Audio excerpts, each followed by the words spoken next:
Emily Reed sat in a small cafe in downtown New York, her fingers anxiously tapping the cover of a worn-out notebook.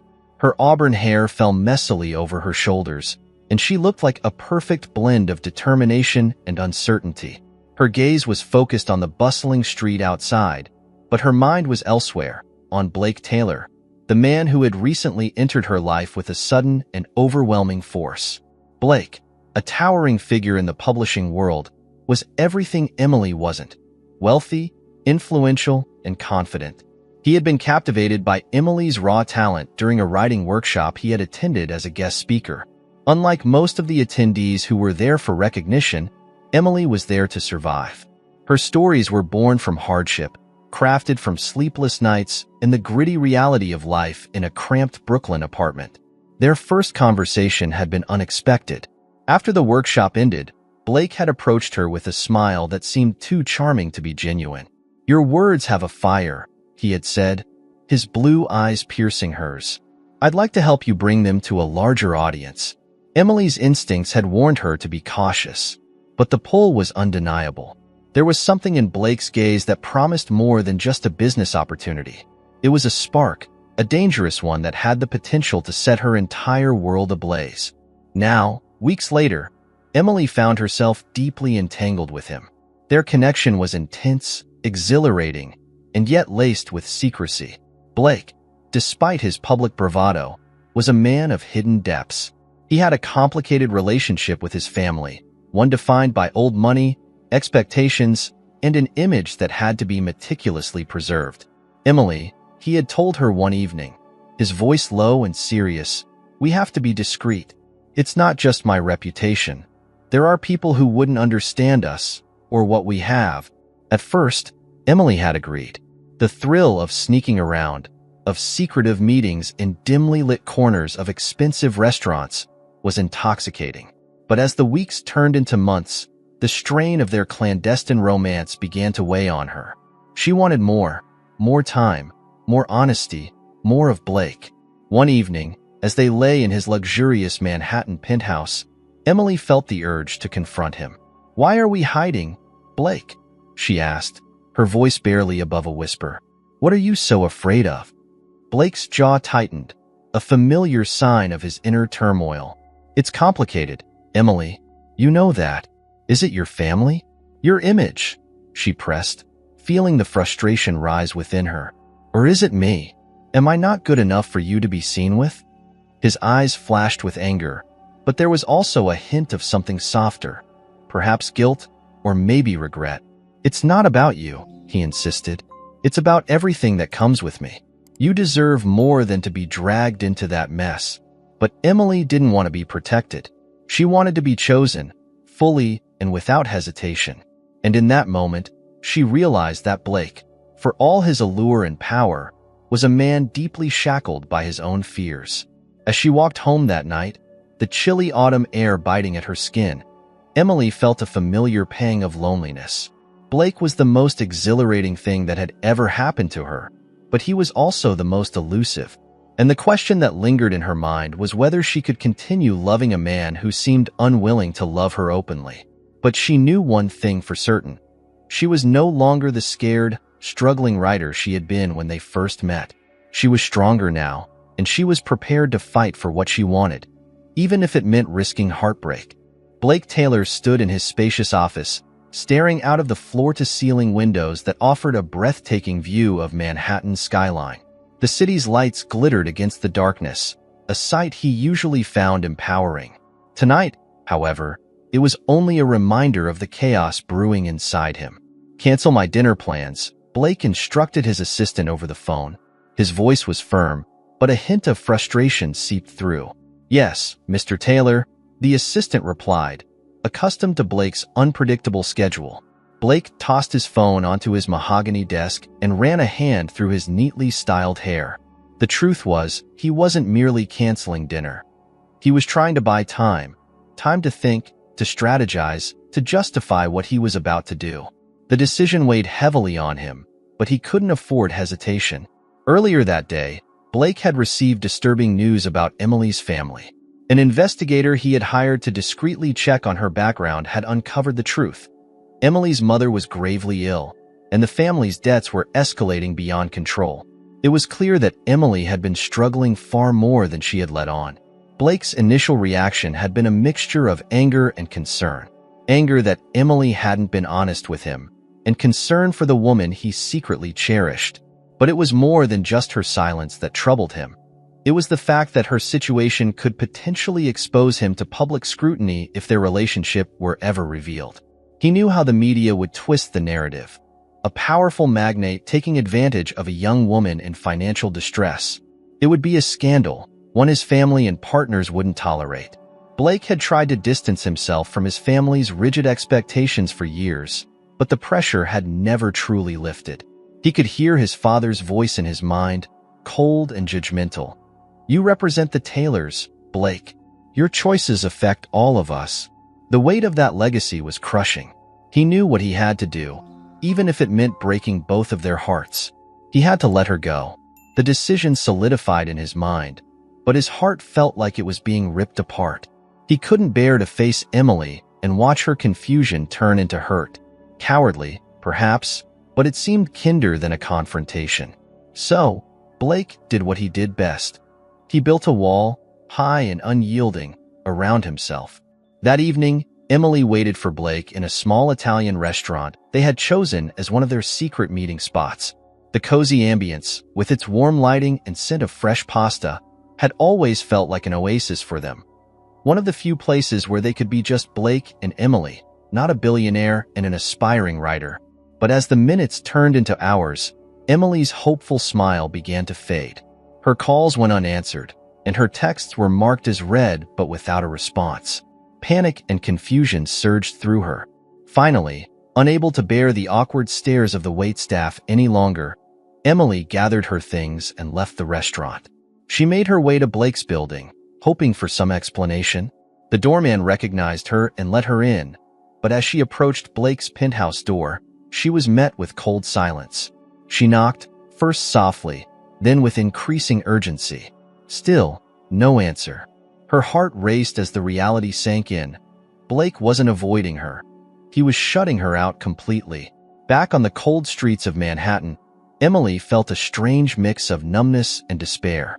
She replayed every moment they had shared, trying to decipher what had gone wrong. She had always known Blake's world was different from hers, but she had believed in the strength of their connection. For days, Emily remained hopeful that Blake would reach out with some explanation, perhaps even an apology. But the silence persisted. It was as if Blake Taylor had vanished from her life as swiftly as he had entered it.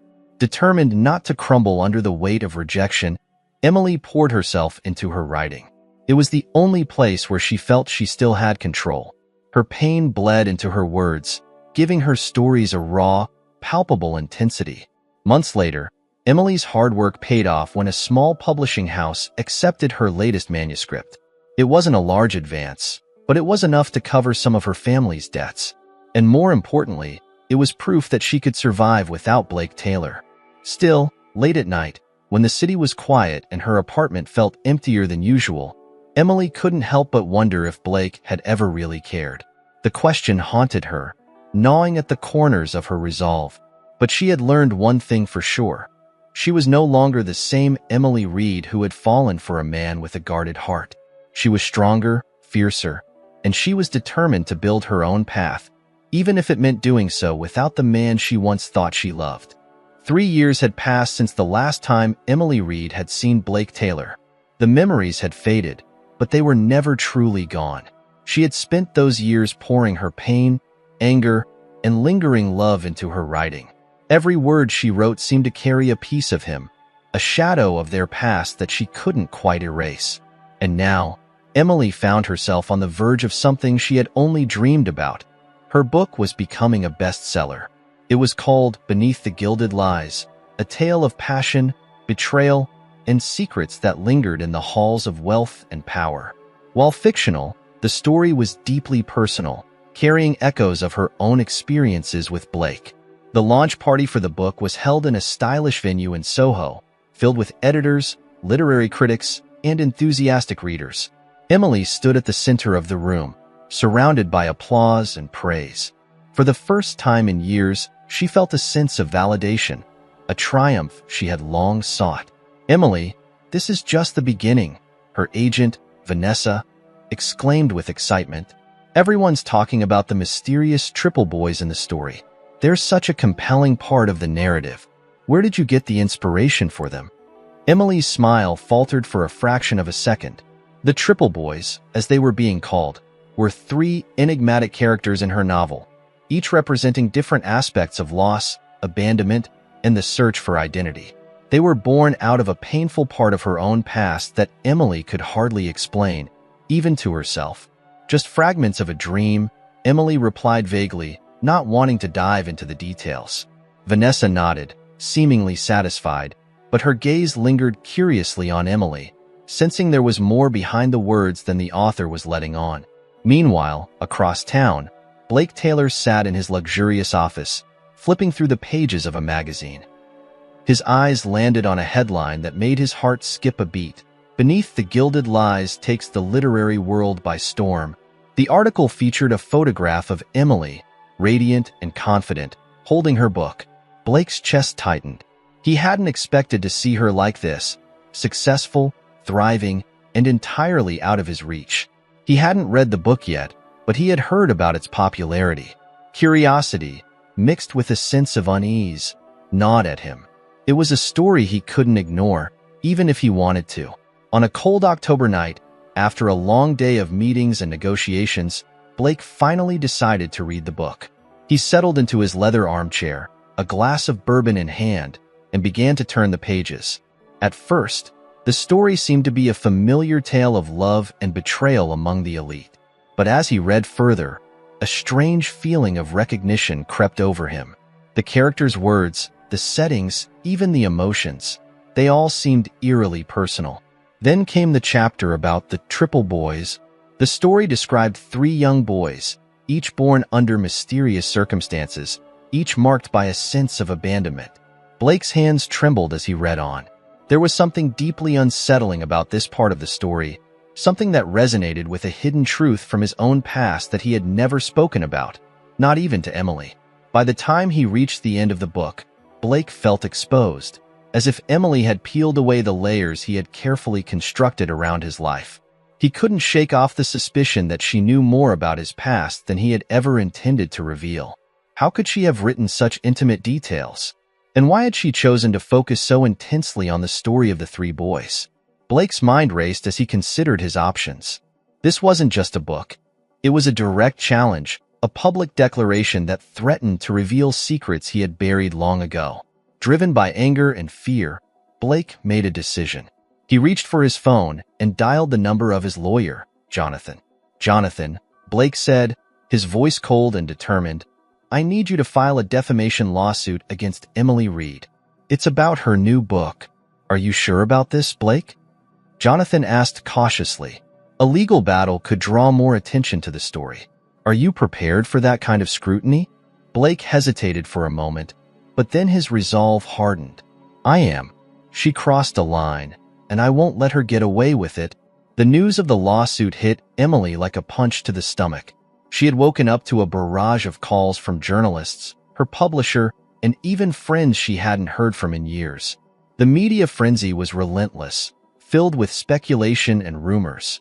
Emily's personal life was once again under a harsh spotlight, and this time it was worse. This time, it was war. Vanessa, Emily's agent, tried to keep her calm. "We can fight this, Emily," she insisted. "It's clear that your book is a work of fiction. Blake doesn't have a case." But Emily was less certain. She knew the book was based on real emotions and events, even if the characters were fictionalized. The lawsuit was a brutal reminder of the power Blake still held over her life. And as the legal battle began to unfold, Emily realized that this wasn't just about the book. It was about the unfinished business between them, the unresolved wounds and secrets that had never been fully addressed. One evening, as Emily sat in her lawyer's office, she couldn't help but wonder if Blake's actions were driven purely by anger, or if there was something deeper at play. Did he still care, in some twisted way? Or was this his final attempt to control her, to dictate the terms of their story? As the legal drama escalated, so did the tension between Emily and Blake. But beneath the hostility and bitterness, there remained a lingering connection, a sense of unfinished business that neither of them could deny. And as the trial loomed closer, Emily knew that she was about to face Blake once again, not as a lover, but as an adversary. The courtroom was packed, filled with a mix of reporters, curious onlookers, and a few familiar faces from the publishing world. The air buzzed with tension, the kind that only a high-profile trial could generate. At the center of it all were Emily Reed and Blake Taylor, facing each other for the first time in years. Emily sat beside her lawyer, trying to steady her breathing. Her dark hair was pulled back, exposing the determination in her eyes, but also a hint of vulnerability. She knew this wasn't just a battle over her book. This was a confrontation with her past, a past she had tried so hard to move beyond. Blake, on the opposite side of the room, appeared stoic. He wore an impeccably tailored suit, his expression revealing little. He was surrounded by his legal team, all dressed sharply, their briefcases filled with documents meant to dismantle Emily's case. But beneath Blake's calm exterior, there was a turmoil he couldn't shake. Seeing Emily again, especially under these circumstances, was more unsettling than he'd anticipated. The first day of the trial began with Blake's lawyer presenting their argument. Jonathan, a seasoned litigator, spoke with the confidence of someone who had won many cases before. "Your Honor," he began, addressing the judge with authority, "this case is not simply about a novel. It is about a deliberate attempt to tarnish my client's reputation by drawing parallels between the fictional characters and Mr. Taylor's real-life circumstances. We have reason to believe that the details about the so-called Triple Boys were intended to reflect personal matters known only to Ms. Reed." Emily's lawyer, Christine, was a formidable presence in her own right. She stood tall and spoke with conviction. "Your Honor," Christine countered, "the book in question is a work of fiction. While the author draws upon personal experiences, as most writers do, the characters and events are entirely fictionalized. Mr. Taylor's claims are speculative and an attempt to silence creative expression." As the opening arguments concluded, Emily felt a mix of relief and anxiety. She caught Blake's gaze across the room, and for a moment, it seemed as if time had rewound, taking them back to the days when their relationship had been filled with passion and hope. But the courtroom's cold atmosphere quickly pulled her back to reality. The days that followed were filled with testimonies, expert opinions, and heated cross-examinations. Journalists swarmed outside the courthouse each day, eager to capture the latest developments. The trial was quickly becoming a media circus, with headlines splashed across newspapers and gossip sites. Billionaire versus best-selling author. A battle for the truth. One afternoon, Emily took the stand. Christine guided her gently through the questions, allowing her to tell her side of the story. "I never intended to harm Blake," Emily said, her voice steady but filled with emotion. "My book was about my own journey, my own pain. Yes, there are elements inspired by real life, but that is the nature of writing. It was never meant to be a weapon against him." Jonathan, Blake's lawyer, rose for the cross-examination. His questions were pointed, designed to corner Emily and expose contradictions. "Ms. Reed," he said sharply, "you claim that the story is fictional. Yet, isn't it true that the character of the powerful businessman bears a striking resemblance to Mr. Taylor? And that the Triple Boys seem eerily similar to details of Mr. Taylor's past, which are not publicly known?" Emily's heart raced. She had anticipated these questions, but hearing them spoken aloud made everything feel more real, more dangerous. "The businessman in my book represents a type of person, not a specific individual," she responded carefully. "And as for the boys, they are symbolic. An embodiment of the pain of abandonment, something I have experienced personally." Blake watched Emily closely as she spoke. There was a raw honesty in her voice, one that stirred something deep within him. He had always admired her passion, her fearlessness. Now, as she faced his accusations head-on, he felt a pang of regret, wondering if he had been too hasty in pursuing legal action. But his pride and fear of exposure kept him committed to the battle. The turning point of the trial came when Christine called an unexpected witness, one of Blake's former nannies from his childhood. The elderly woman, frail but with a clear voice, shared a story that stunned the courtroom. Blake was always a sensitive boy, she began, glancing at Blake with a hint of sadness. He had a difficult childhood, and there were 3 children in his life. Triplets, actually. They were his half-brothers, from an affair his father had. The boys were sent away, and Blake was told never to speak of them. A collective gasp swept through the room. Emily's eyes widened in shock. She had never known this about Blake's past. She had written about the Triple boys as a metaphor, never realizing that it was rooted in an actual truth from Blake's life. The revelation hit Blake like a blow. His carefully guarded secret, one that he had tried to bury, was now laid bare before the world. The judge called for a brief recess, giving everyone a moment to process the unexpected testimony. Blake remained seated, his face pale, his eyes fixed on the floor. Emily, still reeling from the discovery, felt a wave of guilt wash over her. She hadn't meant to dredge up real pain. She had only wanted to tell her story, to heal her wounds. When the trial resumed, Blake surprised everyone by requesting to take the stand. He looked determined, but there was also a vulnerability in his posture that hadn't been there before. "Your Honor," Blake began, his voice steady but filled with emotion, "I started this lawsuit to protect my privacy, to protect a part of my life that I never wanted exposed. But what I didn't realize was that in trying to silence Emily, I was also denying a part of myself. The truth is, the story of the Triple boys does reflect my past, in a way I never anticipated. Emily couldn't have known the real details. She couldn't have known the real pain." His words hung in the air, a mixture of confession and regret. The courtroom was silent, all eyes on Blake. Emily's heart ached as she listened, sensing that this was the most honest Blake had ever been. "I don't want to continue this lawsuit," Blake said finally. "Not because I've lost, but because I've realized that I'm still haunted by things I never dealt with. Emily's book forced me to confront those ghosts." The judge nodded solemnly, taking in Blake's unexpected admission. Emily felt tears prick her eyes, not from victory, but from a strange sense of closure that was beginning to form between them. As the trial concluded, the media erupted with reactions to Blake's testimony. It was clear that the lawsuit had revealed more than either of them had anticipated. And as Emily and Blake stood outside the courtroom, facing each other without lawyers or judges, there was a heavy silence. "I'm sorry," Blake said quietly, his voice filled with sincerity. "I never meant for it to come to this." Emily searched his eyes, seeing the man she had loved, but also seeing someone new, someone more real, more broken. "So am I," she replied. "But maybe we both needed this, to finally understand." Blake nodded, unsure of what the future held, but certain that this chapter of their story had finally reached its end. The trial might have ended, but the aftershocks lingered. Emily Reed found herself in a whirlwind of media frenzy, interviews, and intense public scrutiny. Her book sales skyrocketed in the wake of the lawsuit's publicity, but the victory felt hollow.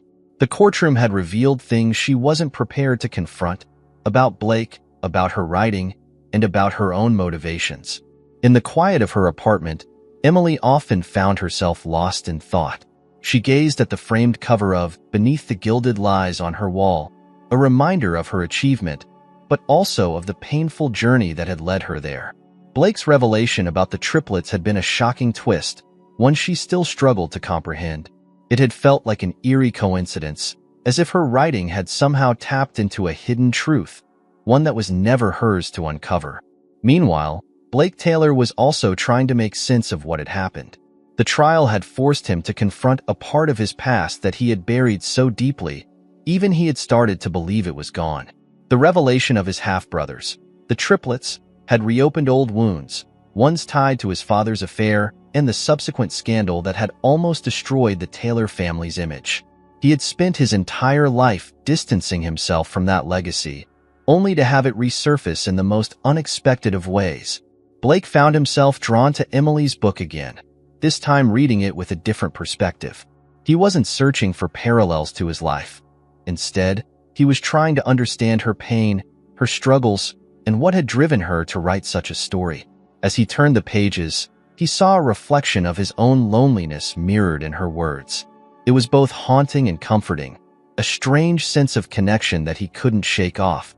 One evening, as Emily sat by her window with a glass of wine, her phone buzzed. The screen lit up with a familiar name, Blake Taylor. She hadn't heard from him since the trial ended, and seeing his name now sent a jolt through her. For a moment, she hesitated, unsure if she was ready for whatever this conversation might bring. But curiosity, mixed with a lingering sense of unfinished business, drove her to answer. "Hello," she said cautiously. "Emily." Blake's voice came through, steady but with a hint of vulnerability. "I hope I'm not calling at a bad time." "It's fine," she replied, her heart beating faster. "What's on your mind?" Blake paused for a moment, as if searching for the right words. I wanted to apologize. I know that's not enough, but it's all I have right now." Emily closed her eyes, taking a deep breath. "It's not just about the lawsuit, Blake. It's about everything that came before it. How you left, the way you shut me out without any explanation." Blake's voice softened. "I know. I was a coward back then. I thought I was protecting you, but I was really just protecting myself. I was too afraid to face my own mess, so I ran." Emily felt a familiar ache in her chest, the one that always appeared when she thought about how things had ended between them. "I never understood why you didn't just tell me the truth," she said quietly. "Even if it was painful, I would have rather known." "It's complicated," Blake admitted, his tone heavy with regret. "The truth wasn't just about us. It was about my family, my past, and things I was never able to accept. But seeing everything laid out in court, it made me realize that I can't keep running from it." For a long moment, there was silence between them. It wasn't the hostile silence that had defined the courtroom, nor was it the tense silence of their breakup. This was different, a pause filled with a sense of honesty that had long been missing from their conversations. "Why are you calling me, Blake?" Emily finally asked, her voice steady but tinged with genuine curiosity. I'm trying to understand," Blake said slowly. "I want to know if there's a chance for us to have a real conversation, one without lawyers or secrets." Emily's grip tightened around her phone. Part of her wanted to shut him out, to protect herself from any further pain. But another part, a part she couldn't quite suppress, was intrigued by the possibility of closure, or perhaps even something more. "I don't know if we can go back," Emily said honestly. "Too much has happened." Blake's response was immediate. "I'm not asking to go back. I'm asking if we can start over, this time with honesty." Emily didn't answer right away. The idea of starting over, after everything that had happened, felt daunting. But there was also a small spark of hope, one that had survived despite all the bitterness and anger. "Maybe," she said finally, her voice barely above a whisper. "But it won't be easy." "I don't expect it to be," Blake replied. "But I'd rather face the hard truth than live with lies again." The call ended with no promises, just an understanding that perhaps there was a path forward, even if it was uncertain. Over the following weeks, Emily and Blake began to rebuild a tentative connection. It started with small gestures, an unexpected email, a text message asking about her next book project. The conversations were cautious at first, each one a step toward regaining the trust that had been shattered. One chilly November afternoon, Blake invited Emily to meet him at a quiet cafe near Central Park, the same place where they had first shared coffee years ago. Emily hesitated at the invitation, but eventually agreed. She arrived a few minutes early, her nerves a mixture of anticipation and uncertainty. When Blake walked in, his gaze immediately found hers. He approached with a smile that was both familiar and new, a sign of the man he had become after everything they had endured. "Thanks for coming," he said, taking a seat across from her. "I almost didn't," Emily admitted, "but I figured it was time we actually talked, face to face." The conversation that followed was honest and raw. They spoke of the past, but without the bitterness that had clouded their previous encounters. Blake opened up about his childhood, the secrets he had carried, and how they had shaped his decisions, especially with Emily. "I never wanted you to be part of my mess," he confessed. "But I see now that you were never the problem. I was." Emily nodded, feeling a strange sense of relief. "I'm glad you finally see that," she said. "But you need to know that I'm different now. I'm not the same person who fell in love with you back then." Blake's gaze was steady. I wouldn't want you to be. And I'm not the same either. As they left the cafe, they took a walk through Central Park, the crisp autumn air filled with the promise of change. It wasn't a romantic reconciliation, nor was it a dramatic resolution. It was simply the beginning of a new chapter, one built on the possibility of honesty, forgiveness, and perhaps, one day, love. For the first time in years, Emily felt a sense of peace. She didn't know what the future held with Blake, but she knew that whatever came next, it would be on her own terms. The days grew shorter as winter set in, wrapping New York City in a chilly embrace. Emily Reed tried to settle into a routine, one that now included sporadic meetings and calls with Blake Taylor. Their interactions had shifted from confrontation to something approaching friendship, but there was an unspoken tension beneath the surface.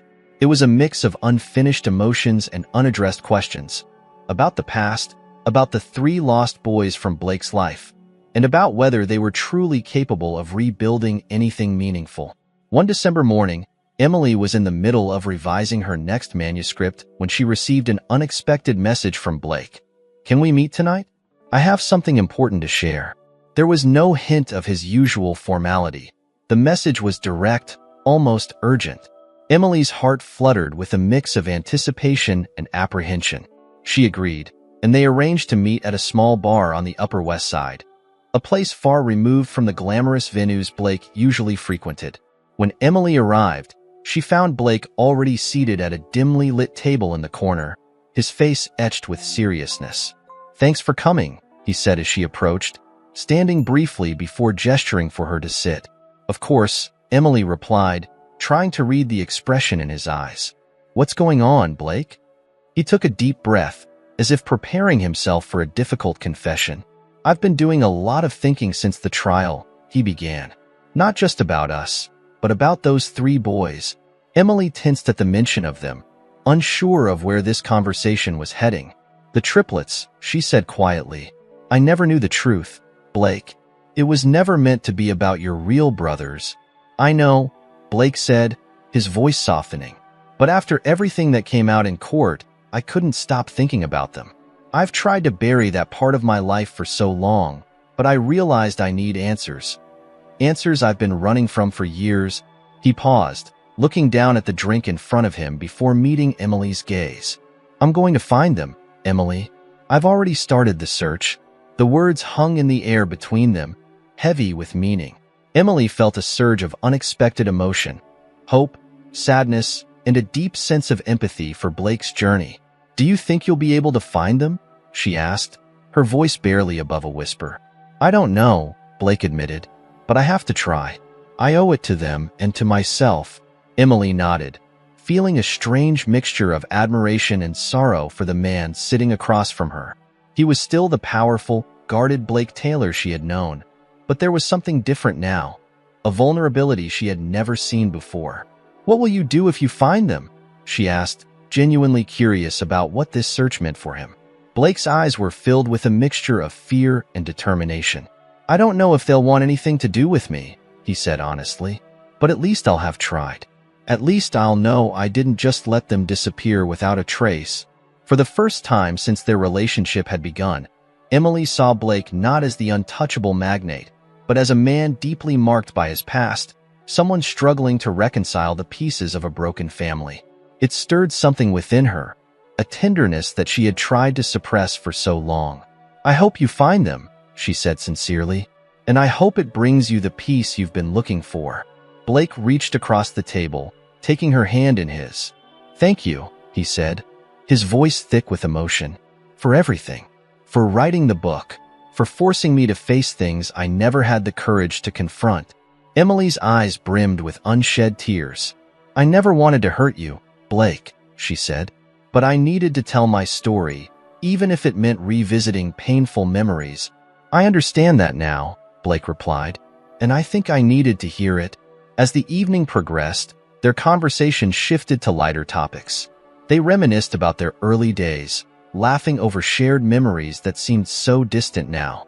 For a brief moment, it felt like the walls between them had finally crumbled, leaving only 2 people who had once loved each other and were now trying to understand what remained.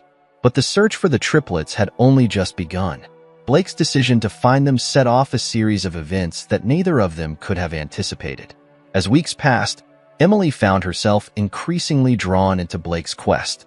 He shared updates with her, fragments of information gathered by private investigators, leads that sometimes turned into dead ends, and occasional breakthroughs that filled him with a mix of hope and dread. One night, Blake called Emily with news that left her stunned. "I think we've found them," he said, his voice barely concealing his excitement. "At least 2 of them." Emily's heart raced. "Where?" "Upstate New York," Blake replied. "They were adopted by different families, but 2 of them ended up in the same town. I'm planning to drive up there next week." Emily hesitated before speaking. "Do you want me to come with you?" she asked, unsure of whether her presence would help or complicate things. Blake paused, clearly taken aback by the offer. "Would you really do that?" he asked, his voice filled with surprise. "If it would make it easier for you," Emily said honestly. "I know this is something you need to do on your own, but you don't have to be alone when you face it." Blake was silent for a moment, and when he spoke again, there was a hint of vulnerability in his voice. "I'd like that," he admitted. "More than you know." The following week, they made the trip upstate together. The drive was filled with nervous anticipation, the kind that made even small talk feel strained. As they neared the town where the 2 brothers were believed to live, Blake's anxiety was palpable. His usual calm demeanor had given way to a mix of fear and hope, and Emily could sense how much this moment meant to him. When they arrived, Blake parked the car outside a modest, suburban house. His hands trembled slightly as he reached for the door handle. Emily placed a reassuring hand on his arm. "Whatever happens, you've come this far," she said softly. "That's already a big step." Blake nodded, drawing strength from her words. "Let's do this," he said, taking a deep breath before stepping out of the car. They approached the house slowly, each step feeling like a step toward an uncertain future. Blake knocked on the door, and they waited in silence, the sound of their own breathing filling the cold winter air. Moments later, the door creaked open, revealing a middle-aged man with tired eyes and a wary expression. "Can I help you?" the man asked, his tone cautious. Blake's voice was steady, but there was a vulnerability beneath it. "My name is Blake Taylor," he said. "I believe I might be your brother." The man's eyes widened, shock and confusion flashing across his face. He seemed to struggle for words, as if unsure whether to believe what he was hearing. I think you should come inside," he said finally, stepping aside to let them enter.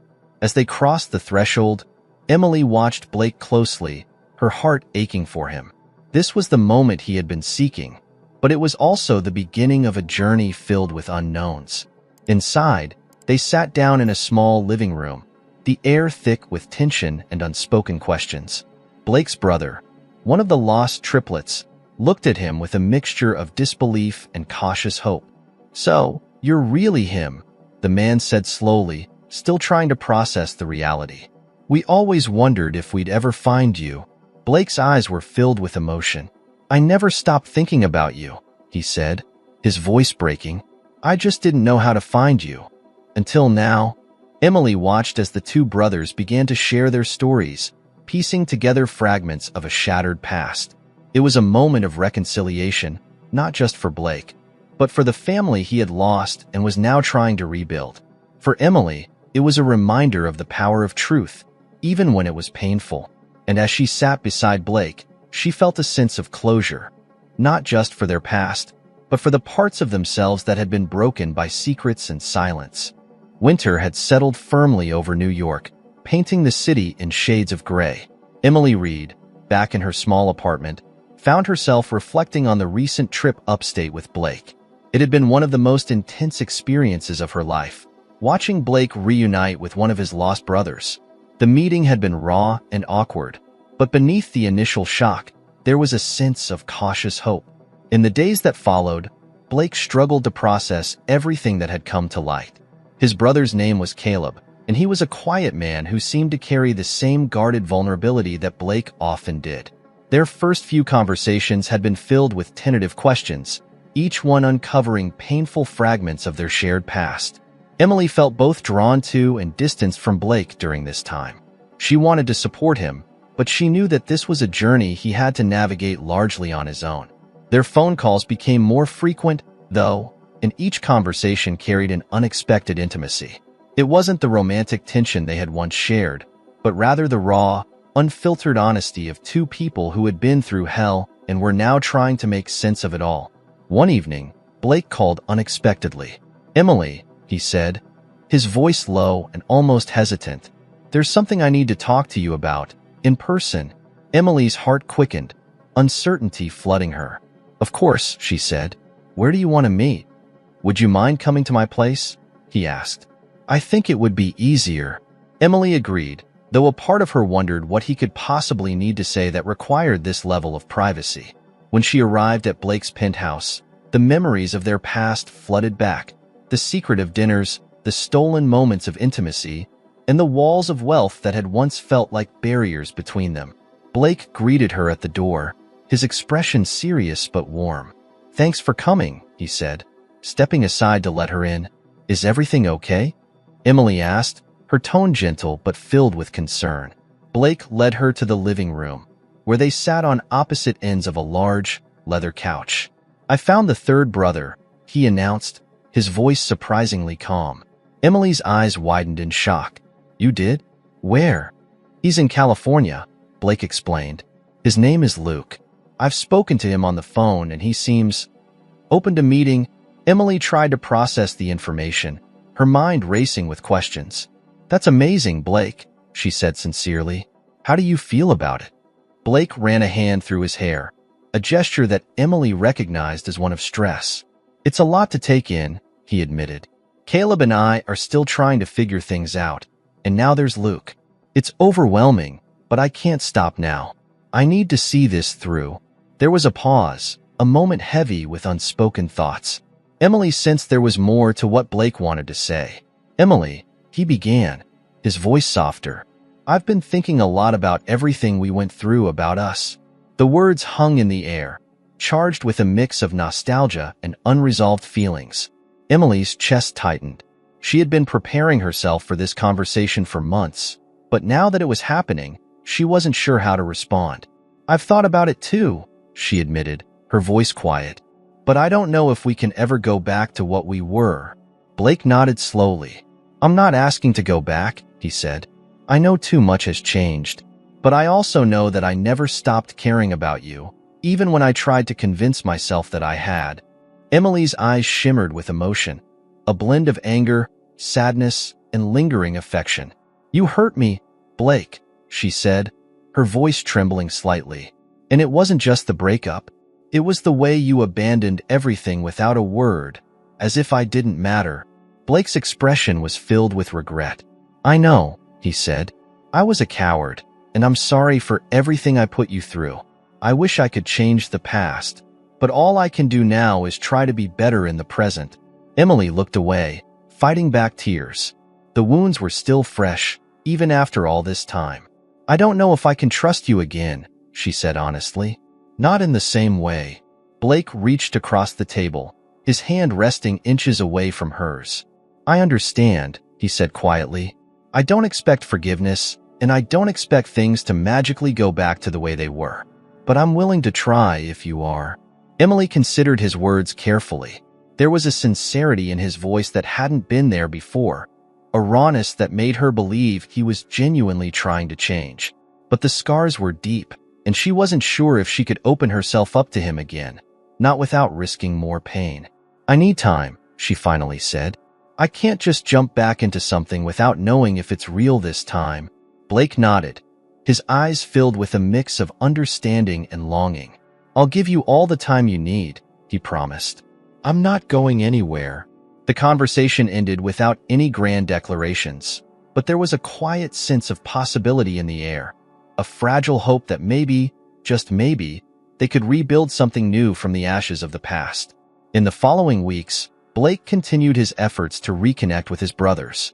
He made plans to visit Luke in California, hoping to establish a bond that had been lost for decades. Caleb, meanwhile, began to open up more, sharing stories of their childhood that Blake had never known. Emily watched from a distance, her own life slowly finding a new rhythm. Her next book was taking shape, though she struggled to keep the past from bleeding into the pages. Despite her best efforts to stay focused, Blake remained a constant presence in her mind. She found herself wondering about his progress, about whether he would find the closure he so desperately sought. One evening, as Emily sat in her apartment revising a chapter, her phone rang. It was Blake. "Hey," he said when she answered, his voice sounding lighter than it had in months.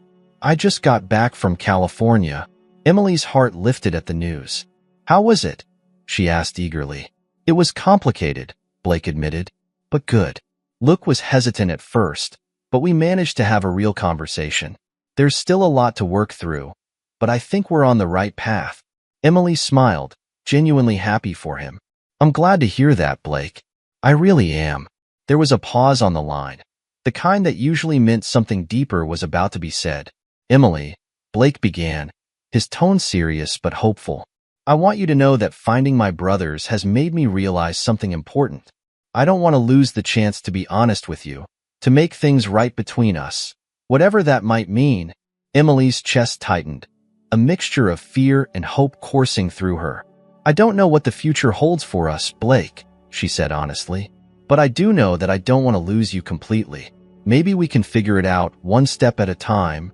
Blake's voice was filled with a quiet determination. "I'd like that," he said simply. As they hung up, Emily felt a sense of unexpected calm. It wasn't a grand reconciliation, nor was it a promise of forever. But it was real, and it was enough for now. Spring slowly crept into New York City, bringing with it a sense of renewal that Emily Reed felt in her own life. The crisp air was replaced by milder breezes, and the barren trees began to sprout new leaves. Yet, despite the signs of change around her, Emily found herself wrestling with a familiar uncertainty, the delicate, fragile connection she had with Blake Taylor. It had been nearly 2 months since Blake's trip to California, and while their conversations had become more frequent, the tension between them remained. Emily's heart was caught in a confusing dance between hope and caution. She wanted to believe that Blake's transformation was real, that his quest to reunite with his brothers was leading him to a better version of himself. But the scars of their past kept her guarded. One bright April morning, as Emily was preparing to leave for a book signing event, her phone rang. It was Blake, and his voice held an urgency she hadn't heard in a while. "Emily, can you meet me at Central Park?" he asked. "There's something important I need to tell you." She hesitated, her mind racing with possibilities. "What is it, Blake? You sound different." "I'd rather explain in person," he insisted gently. "It won't take long, I promise." Curiosity and concern got the better of her. "Okay, I'll be there in 30 minutes, she agreed, trying to keep her voice steady. The park was lively when Emily arrived, filled with people enjoying the early signs of spring. She spotted Blake standing near the Bethesda terrace, his hands shoved into the pockets of his coat. There was a seriousness in his posture, one that made Emily's heart pound with anticipation. "Thank you for coming," Blake said as she approached, his blue eyes filled with a mix of gratitude and nervous energy. "What's going on?" Emily asked, her voice tinged with both curiosity and worry. Blake took a deep breath, as if trying to gather the courage to speak. "I received news yesterday," he began slowly. "It's about the third brother, Luke." Emily's eyes widened. "What happened? Is he okay?" Blake's expression was heavy with emotion. "He's not okay, Emily," he admitted. "He's sick. He has been for a while, but he didn't want to tell me until now. It's serious. Terminal, actually." The words hit Emily like a punch to the chest, the air around them suddenly feeling colder. "Oh, Blake, I'm so sorry," she whispered, her eyes brimming with sympathy. "I don't know what to do," Blake continued, his voice breaking slightly. "I only just found him, and now I'm losing him all over again. It feels like the universe is playing some cruel joke." Emily felt a surge of compassion, a deep ache for the man standing in front of her. Despite all the hurt and betrayal they had endured, she could see the genuine pain in Blake's eyes, the vulnerability of a man trying to come to terms with yet another loss. "What can I do to help?" she asked, her voice steady but filled with sincerity. Blake shook his head, a sad smile tugging at the corners of his mouth. "Just being here is enough," he said. You've always been the one person I felt I could be real with, even when I was trying to push you away." Emily reached out, placing a hand on his arm. "I'm here, Blake. Whatever you need." Blake covered her hand with his own, and for a moment, it felt like time had paused around them. There was no past to haunt them, no future to fear. Just two people standing in the middle of Central Park, trying to make sense of a world that seemed determined to break them. "I don't know how to make peace with all of this," Blake confessed quietly. "I thought finding my brothers would bring closure, but now it feels like I'm facing a different kind of goodbye." Emily's eyes softened, her voice gentle but firm. "Maybe it's not about closure, Blake. Maybe it's about accepting that some things won't ever be fully resolved. But that doesn't mean they're not worth trying to mend." Blake nodded slowly, as if absorbing her words. "I want to be there for Luke, for as long as he has," he said. "But I also want to be honest with you, Emily. I know I've asked you for more than I deserve, but I can't pretend that my feelings for you have changed. If anything, they've only grown stronger." Emily's heart ached at his confession, torn between the remnants of the love they had shared and the reality of their fractured history. "Blake," she began carefully, "I can't deny that I still care about you, but I'm scared of getting hurt again. I don't know if I'm ready to risk everything, especially now, with all that's happening." Blake's eyes were filled with a mix of longing and acceptance. "I understand," he said softly. "I don't expect you to make any promises. I just wanted you to know how I feel, because I'm tired of hiding behind fear." For a long moment, they simply stood there, the silence between them filled with a sense of shared understanding. The city moved around them, joggers passing by, tourists taking photos, children laughing in the distance. But for Emily and Blake, it felt like the world had narrowed to just the two of them, each trying to decide what came next. "I think we both need time," Emily said finally, her voice steady but filled with a deep honesty. "Time to figure out what we really want and what we're willing to risk for it." Blake nodded, a look of acceptance in his eyes. "I agree," he said. "But no matter what happens, I want you to know that you've changed me, Emily. You've made me want to be better, even if I don't know how to be that man yet." Emily felt a flicker of hope, tempered by the reality of their circumstances. "And you've made me stronger, Blake," she said, her voice barely above a whisper. "Even if it was through the hardest parts of my life." As they parted ways, there was no dramatic farewell, no promises of love rekindled. But there was a sense of possibility, a quiet hope that maybe, one day, they could find a way back to each other. This time, without the secrets and scars that had torn them apart. In the weeks that followed, Blake threw himself into supporting Luke. He flew to California frequently, helping with hospital visits and trying to make up for lost time. Emily, meanwhile, found solace in her writing, channeling her emotions into the pages of her next book. It wasn't about Blake this time. It was about survival, resilience, and the power of facing one's own fears. But the distance between them wasn't just physical. There was an unspoken understanding that they were both on separate journeys, each trying to heal old wounds and discover what truly mattered. Yet, the connection remained, a thread that wasn't quite severed, a possibility that lingered in the back of their minds. One evening, as Emily sat on her balcony, watching the sun set over the city, she received a message from Blake. "Thinking of you tonight. Hope you're doing okay." She smiled, her heart filled with a bittersweet warmth. Her reply was simple but honest. "Me too. Take care of yourself, Blake." And as the city lights began to twinkle, Emily felt a quiet sense of peace. It wasn't the fairy tale ending she had once imagined, but it was real, and it was enough for now. She knew that whatever happened next, it would be built on a foundation of truth, one that had taken them both years to uncover. Luke's condition deteriorated faster than expected. By early summer, it became clear that he had only a few months left. Blake Taylor, feeling the weight of time slipping away, spent almost every week flying between New York and California, trying to be present for a brother he barely knew yet felt deeply connected to. It was a cruel twist of fate. Just as he had found a piece of his lost past, he was losing it again. Emily Reed, back in New York, kept up with Blake through their phone calls and messages, though their conversations had shifted from personal reflections to updates about Luke's health. It was a strange limbo for her, supporting Blake from a distance, yet still unsure of her place in his life. Her new book was coming together, but the writing was slow, as if her emotions were tangled in the same uncertainty that defined her relationship with Blake. One evening, as Emily sat in her apartment, working on her manuscript, her phone rang. It was Blake. His voice, usually so controlled, was raw with emotion. "Emily," he said, sounding more vulnerable than she had ever heard him. "I need you. Can you come to California?" The urgency in his voice left no room for hesitation. "Of course," she replied, her heart aching at the thought of what he must be going through. "I'll be there as soon as I can." The next morning, Emily boarded a flight to San Francisco, her mind racing with a mix of anxiety and a strange sense of purpose. She knew this wasn't just about supporting Blake. It was about facing a reality that had become as much hers as his. The flight felt both too long and too short, giving her time to think, but not enough to truly process what awaited her.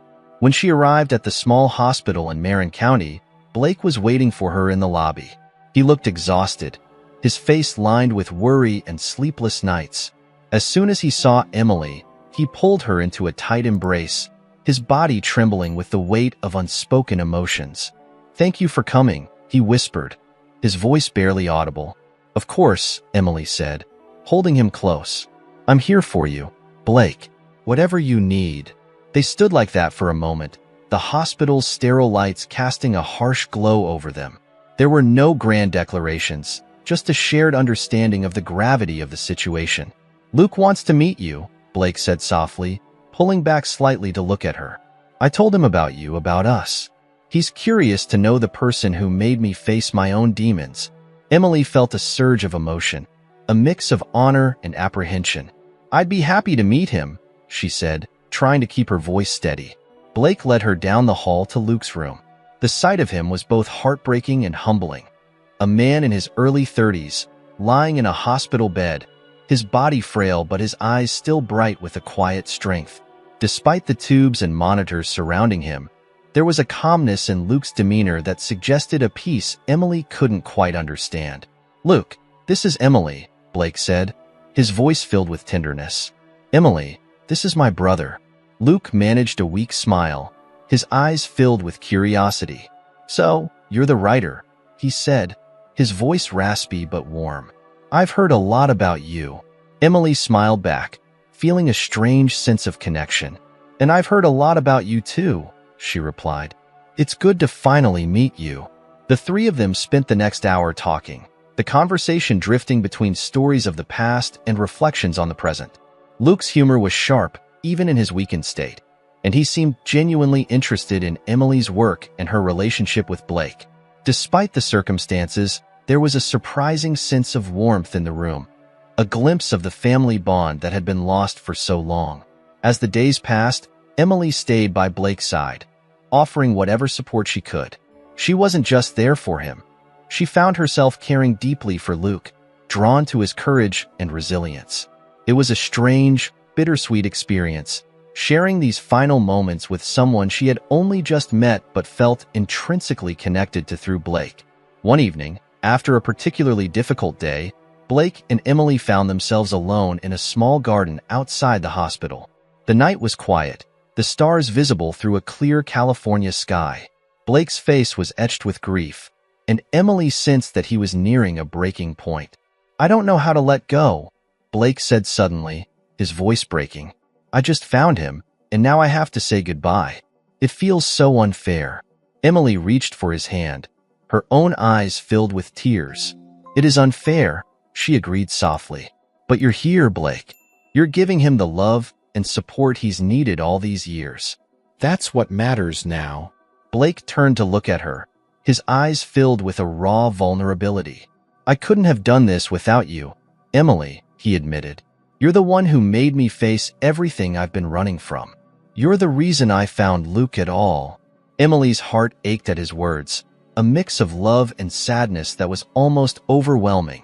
"I just wanted you to find peace," she said, "even if it meant facing the hardest truths." Blake's gaze softened, and for the first time in months, there was a flicker of hope in his eyes. "I know," he said quietly. And I think, somehow, you're helping me find it. The next few weeks were a blur of hospital visits, difficult conversations, and moments of unexpected joy.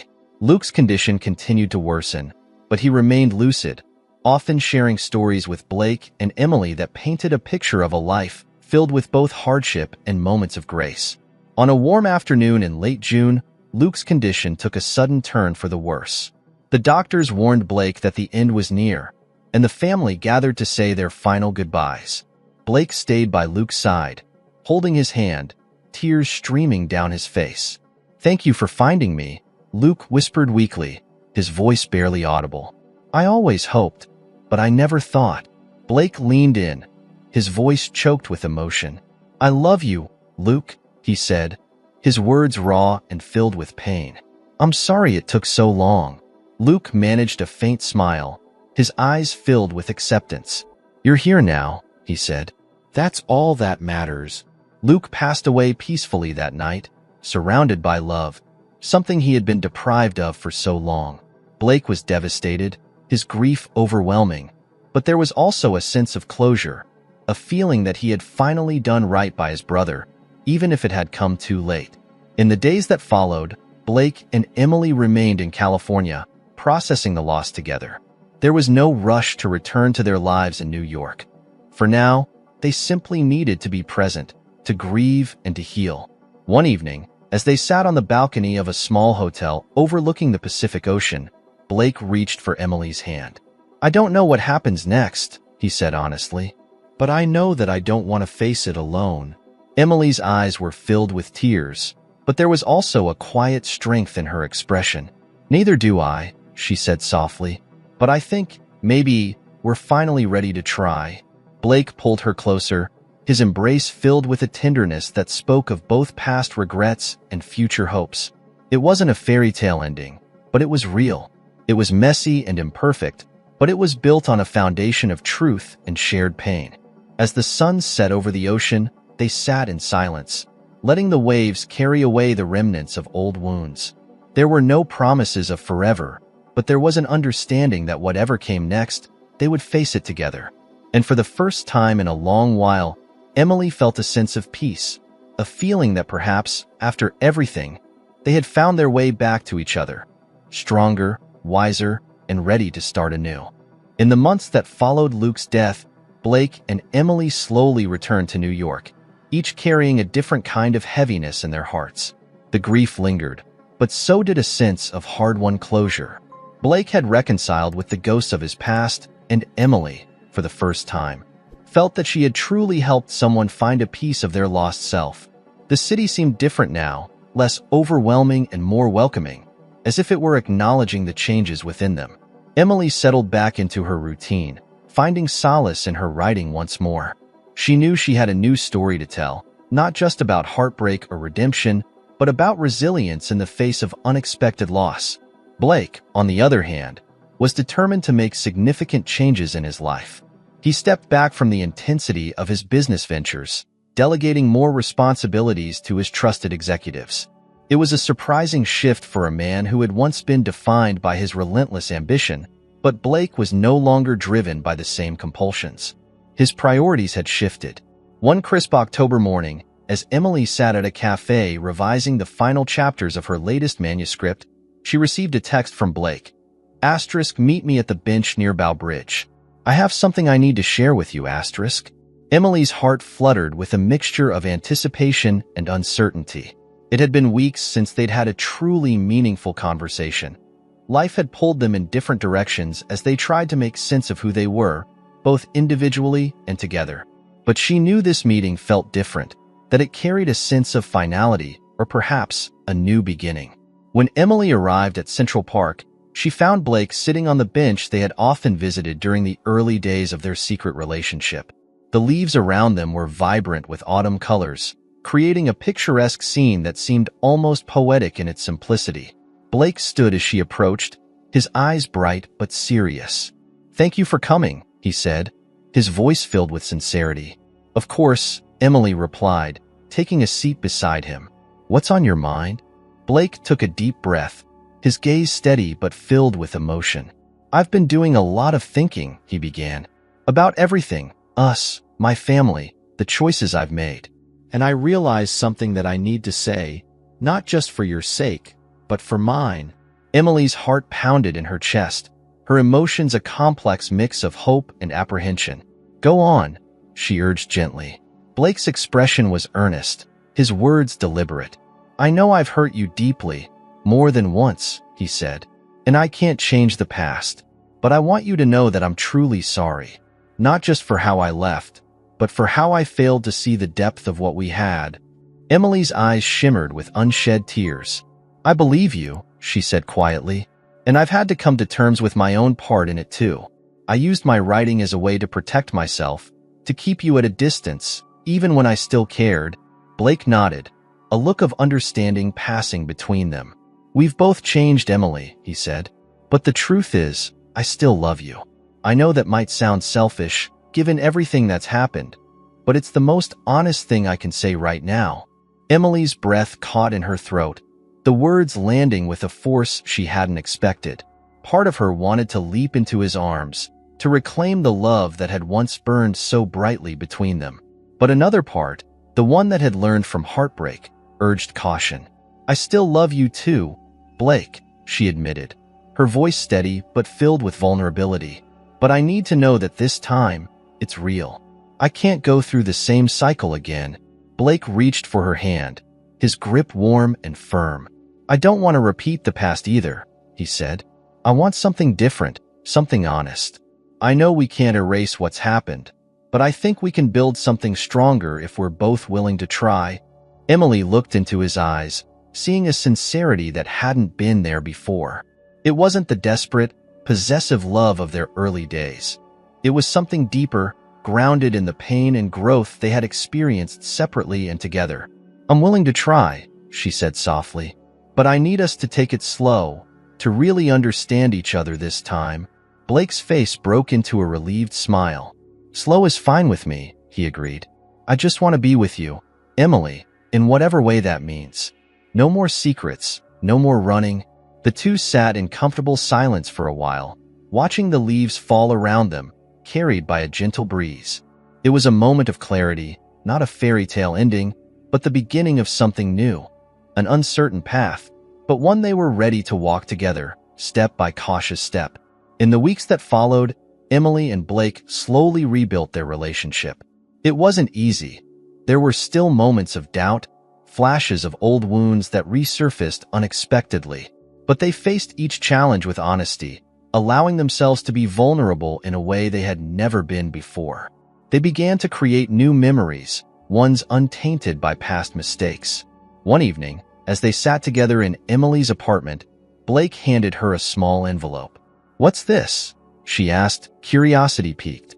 Just open it, he said, a playful smile tugging at his lips. Inside was a handwritten note. Let's write our next chapter together, one day at a time.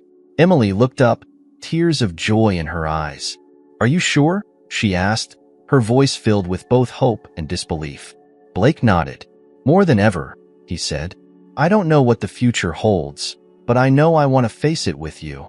For the first time in years, Emily felt a deep sense of peace. She knew their journey wasn't over. It was simply evolving. The love they had found again was different now, less impulsive, more resilient. It was a love born not out of fantasy, but from the reality of two flawed people choosing each other despite everything. As they sat together that night, the city's lights twinkling outside the window, there were no grand promises, no declarations of a perfect happily ever after. But there was love, real and imperfect, built on a foundation of honesty and redemption. And that, Emily realized, was more than enough. It was everything she had ever truly wanted.